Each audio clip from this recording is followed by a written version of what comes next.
আমার প্রিয় সহকর্মী চিকিৎসকবৃন্দ,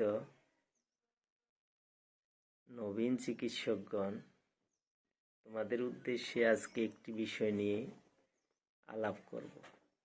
সেটি হলো মানুষের ঘ্রাণ শক্তি যখন কমে যায় তাকে বলে অ্যানোসমিয়া। কখন হয়?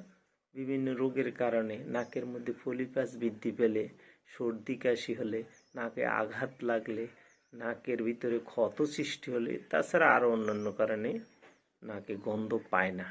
বিভিন্ন রোগ হলেও নাকে গন্ধ পায় না। এটা হলো অ্যানোসমিয়া। আজকে আলোচ্য বিষয় হাইপারোসমিয়া, অতিরিক্ত গন্ধ পাওয়া। এটা আরও জটিল।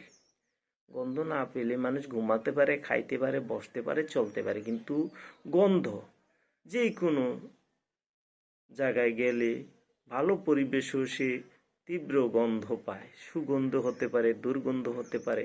সে খেতে পারে না, রুচি লাগে না গন্ধের কারণে। ঘুমাতে পারে না গন্ধের কারণে। মনস্থির করতে পারে না গন্ধের কারণে। এক জায়গা থেকে আরেক জায়গায় স্থান পরিবর্তন করে, তাও গন্ধ পায়। এই যে একটা জটিল রোগ, এই রোগে মানুষে অতিষ্ঠ হয়ে ওঠে, তার জীবন ধ্বংসের পথে দাঁড়ায়। এখন তা থেকে মুক্তি পাওয়ার জন্য আমাদের হোমিওপ্যাথিতে দারুণ দারুণ ওষুধ রয়েছে।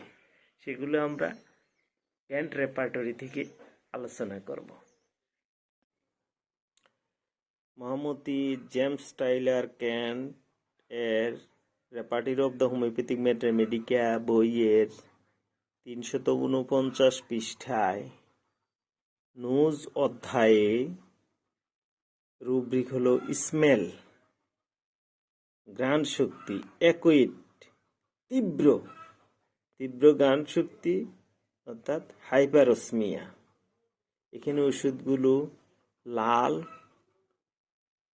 হোল্ড করা ফার্স্ট গ্রেডের ওষুধ। সেটির মধ্যে অ্যাকোনাইট, অরামিউর, বেলাডোনা, চায়না, কোপিয়া, graphites, ignatia, nux vomica, lycopodium, opium, phosphorus, sepia.